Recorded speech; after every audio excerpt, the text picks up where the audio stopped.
Our first story of the day comes from the AITA subreddit and is titled, "Am I the astronaut for hiring a professional cleaner to do my chores for the house?"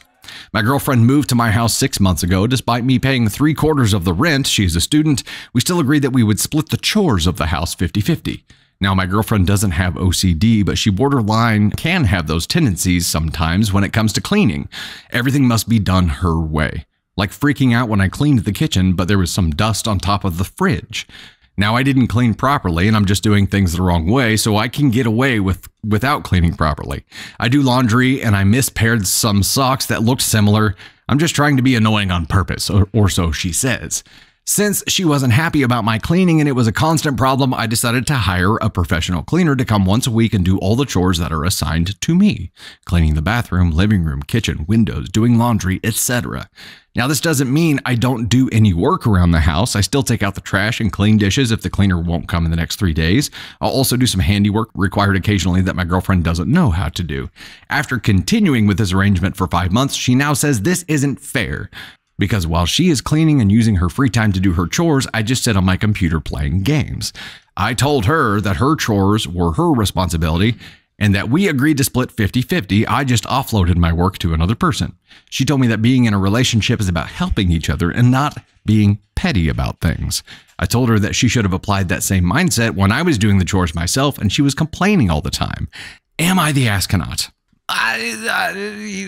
My gut reaction here is that if you agreed to have the work, to do the work 50-50, why does it matter if it's him personally doing it or if it's him paying someone to do it? He's still covering the 50% that he said he was going to cover. Why would that matter? Chat thoughts? I understand her being upset about it because she can't do the same. At least they get done. And he's paying money to do it, so he's essentially purchased his time to be able to do things that he wants to do. Magic Drop says she made it an unreachable goal and got upset when he found a way to reach it. Oh, she Kobayashi Maru'd him and he Jim Kirk'd it. He figured out a way to rewire the test. So why would she be upset about this? Maybe the problem is that he didn't tell her he was going to do this and he just did it. Maybe if he talked to her about it ahead of time and they had a discussion about it, maybe some things would have changed or maybe she wouldn't have as big of a problem with it. But she waited until 5 months into this to speak up. Oh my God, it's Candy Thunder. Okay, so about this story, what are your thoughts here? Why would she care? Did he do the right thing? Did he screw up? I feel like she's a major asshole. And when you start micromanaging your partner, your spouse, it's never going to end well for either of you because you're just setting him up to fail. Like you're setting your expectations so high that he can't achieve them. So he didn't achieve first because he didn't clean the dust off the top of the fridge. And I'm going to tell you right now, the dust doesn't matter. Your marriage does. Like, you can get the dust when you get the dust. I don't know. I feel like she just wants something to bitch about. So he tried to fix the problem by having someone else do it, which is fine. Like, if you can afford that, do it. I guarantee you it's going to make your life easier. But now she's bitching about the fact that he has free time and he's paying someone else to do it. I think she just wants to bitch about things. And that sucks because that's gonna ruin a relationship. So do you think this all stems from the initial agreement that they would split the chores 50-50? Is that where things went sideways? I mean, if they're splitting, if they don't have combined finances, then they're still splitting it.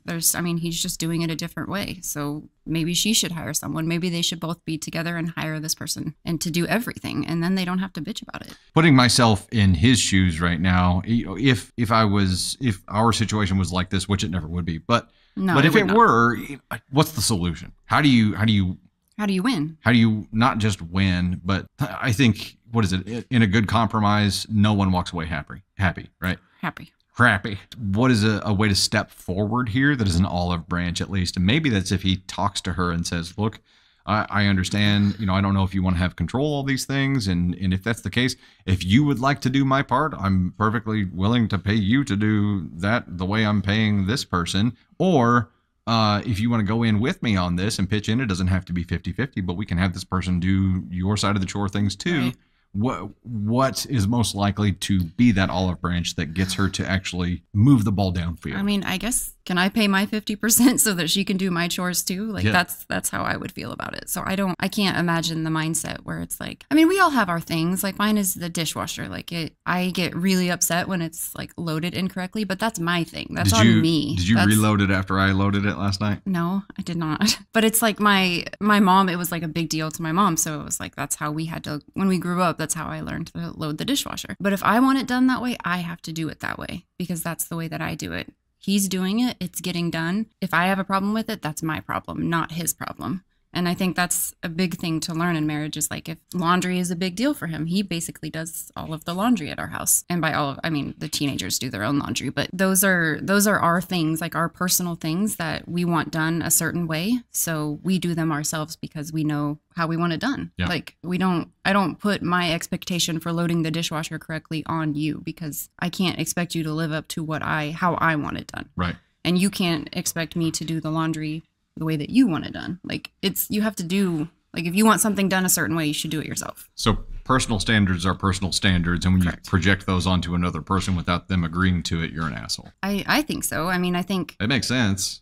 I think, and that's something that I feel like works in our marriage. Like instead of having these expectations that I don't think you can live up to and then faulting you for not living up to these expectations, I feel like that just sets us up for failure. Sure. And we split stuff. And like, if I feel like there's something that he's doing that he could do differently, then I would probably tell him and he would do the same. But he doesn't expect me to adopt that method of doing things. And you don't expect me to adopt your methods of doing things. I did it my way. So I think an approach that I've learned from experience here is that if they're... Fly. Get out of here, fly. I think a method that I learned after some self-reflection was that piles are like an anxiety trigger. And Candy Thunder has a lot of stuff.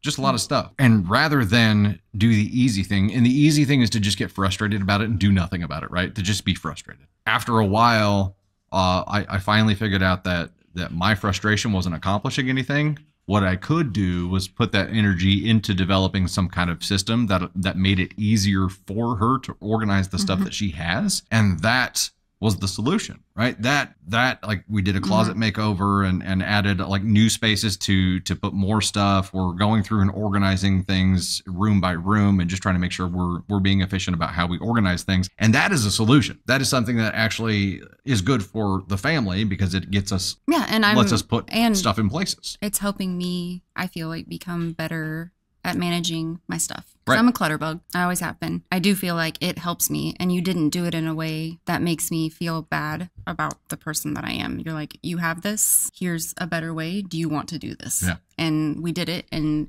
my closet has been clean. Yeah. For like almost over a year or almost a year, something like that. Yeah, it's been a long time. So, and we've said this before, sometimes I'm pulling 90%. This week, I'm going to be pulling a lot more because of this 24-hour stream. But if there's a different week, maybe he's pulling 90% and he's doing 90% of the housework and the Navy work and the teenager work. Like it shifts, and we don't hold that against each other because we're not contributing 50%. Now, if that imbalance went on for too long, it would probably cause issues, but we don't mind that balance shifting. No. When you need more work, you need more help, or I need more help. But that's because we're a team. They're not. No, they're not a team at all. If this was a team, he would be like, let me hire this person and we can hire someone to do all the chores, and let's put our effort into bettering the house in this way or whatever. Let's put our effort here and have this person do the chores. They both have me mentality. Yeah.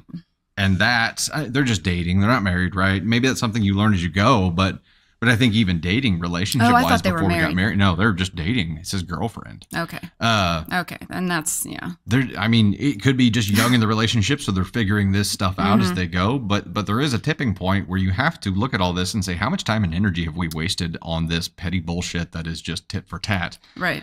If it was a team approach and that's what you end up getting to at some point, then it is what's for the good of the realm.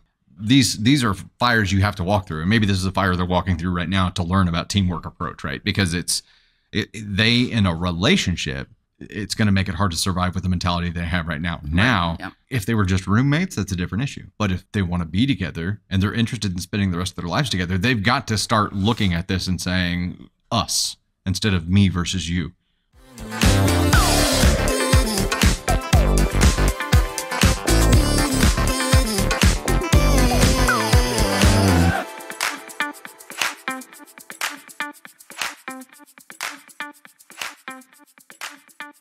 Am I the astronaut for taking the corner piece of my sister's birthday cake? Hey, Dusty and crew, love the content, and I might have been the astronaut this weekend, but I need your take on this story. This weekend, I, male 24, attended my sister's, female 22, birthday party. It was a get-together at our parents' house. It was quite the shindig, and they even had a bartender and a band.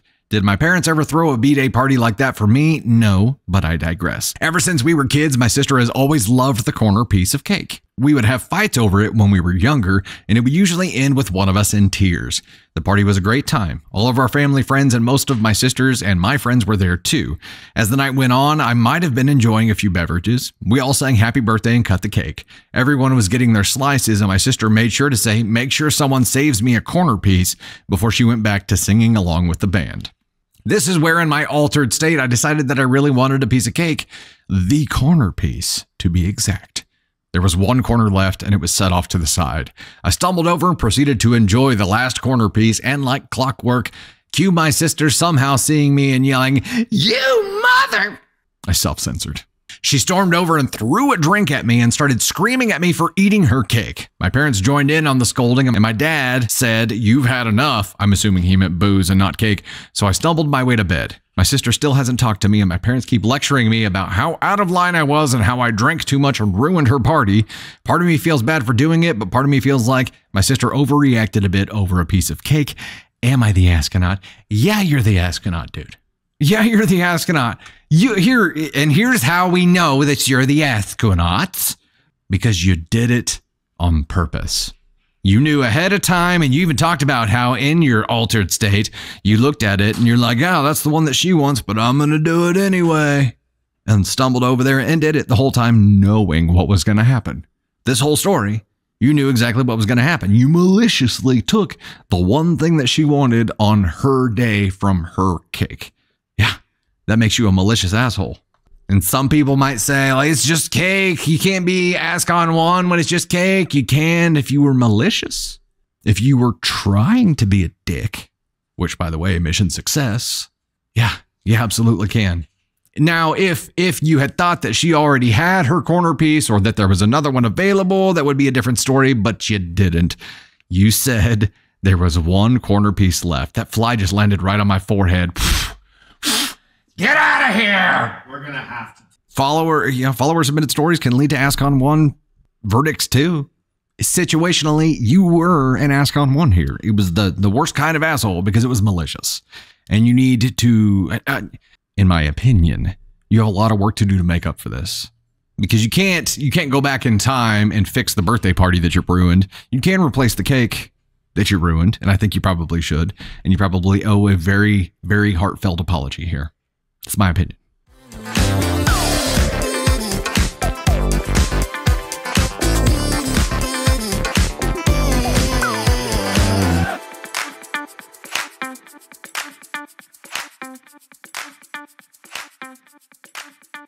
Am I the astronaut for wanting to divorce my wife because she wants to keep in touch with her ex? Nick Miller.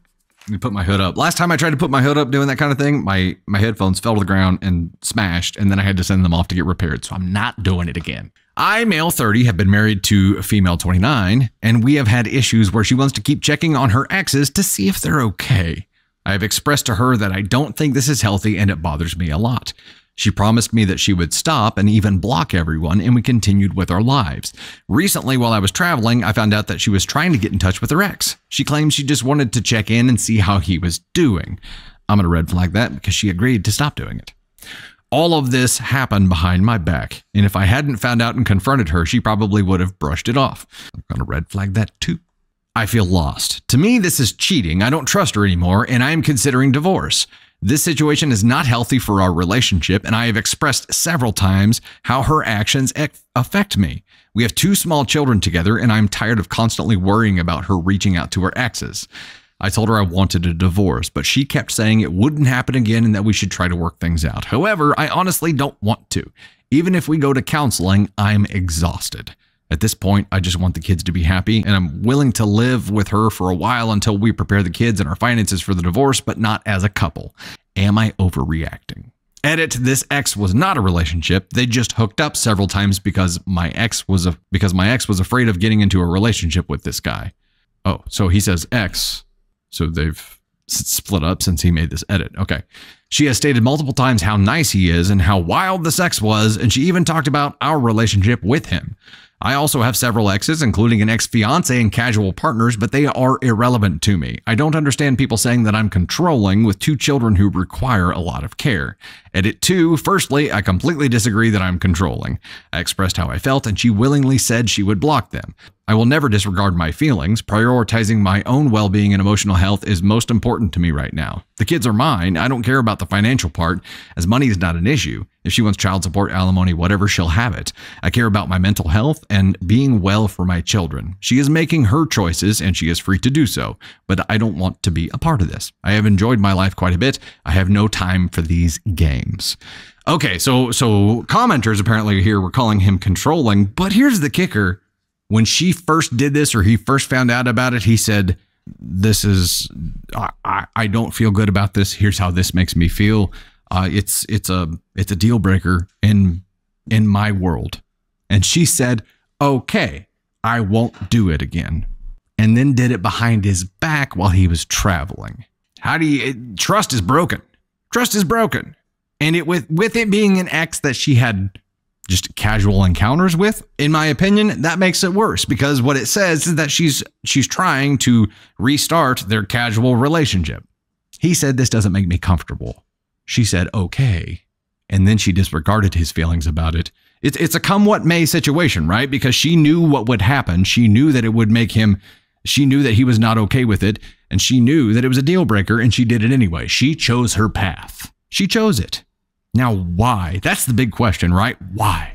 It's got to be an insecurity thing where she's got to reach out to people because maybe she likes the attention that she gets from them. Maybe, I don't know. I don't know what the issue is, but there is a why there somewhere. And the 2 paths, the 2 options that he has here that could lead to success are either what he's saying, leave, and kids can be perfectly happy in 2 separate happy homes versus 1 miserable home, a personal testament to it, or you can go to counseling and figure out the why and really address it and dive in. And if she's willing to seriously do that, but then again, you have this big question mark on top of everything that is even if she says she wants to do it and she doesn't want to do this again and she's going to try her hardest, how do you trust that that's the truth? Because she said she also wouldn't do this again and she did it behind his back. How do you trust a person like that? How? H. Bear says she's not feeling fully satisfied in the relationship. You shouldn't need exterior validation. Then she needs to say that, right? Or maybe she doesn't know. Maybe she hasn't identified what the reason is that causes her to do this, but she knows that it makes her husband uncomfortable. She knows that he's not okay with it, and she went and did it behind his back after saying she wouldn't do it. That's not okay. Yeah, it's definitely disrespectful, and it's essentially saying to him that his feelings aren't valid at all. They do not matter. His feelings do not matter to her, and that sucks. Let's talk about this for a second. What is your general policy on talking to exes? Do you guys have like a general policy, or is it a case-by-case thing, or does it just depend on everything? Yeah, I mean, it's probably a case-by-case thing. I don't know that, other than we're a blended family, so we have multiple sets of parents in the mix, and those are obviously exes, and obviously we still talk to them. We still have to, but we all get along fine. But I think in general, freaking fly. I think I smacked him that time. I don't know that I injured him, but I did get him. It just depends, right? I think in general, you shouldn't need to reach out to exes who you don't have some kind of just friendship with anyway. And even if you do have a friendship, I think you have to respect the wishes of your partner and how that makes them feel, and at least work through those kind of things. If your partner expresses discomfort over something, you have to take that into consideration. And if you say, I won't communicate with my exes, and then do it, come what may, you're choosing your path.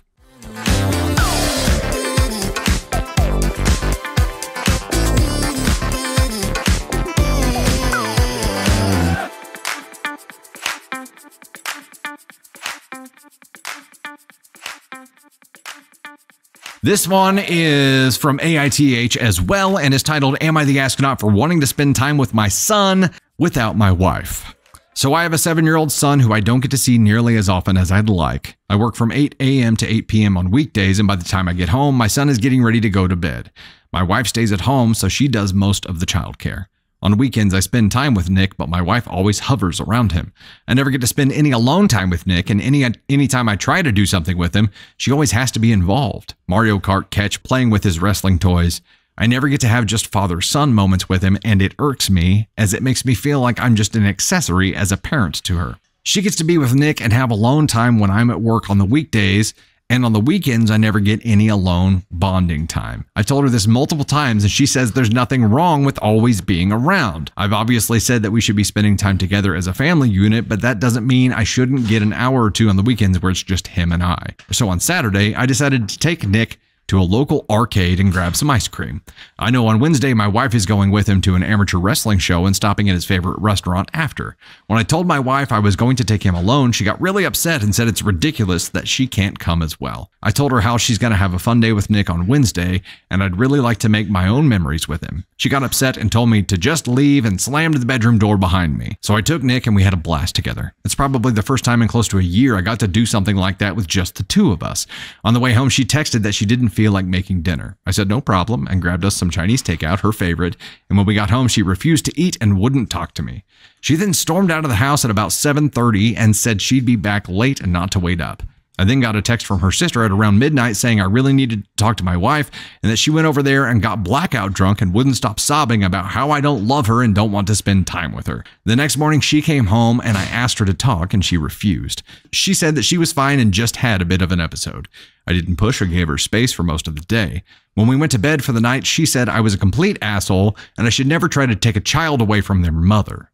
I said I was not taking Nick away from her and she was insane for reacting like this for a few hours with my son at the arcade.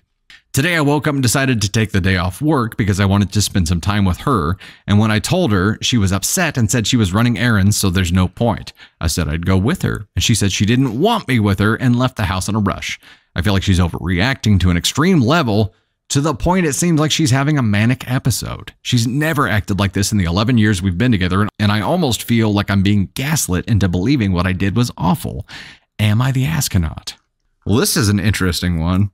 The vibe that I got going through this was she may feel like she has to attach herself to the child for the husband to want to spend time or to spend time doing things with the husband. This might be an occasion of like she's lost her identity and is just a mother, or feels like she's just a mother now, and that's her job and she's doing it and she's hovering.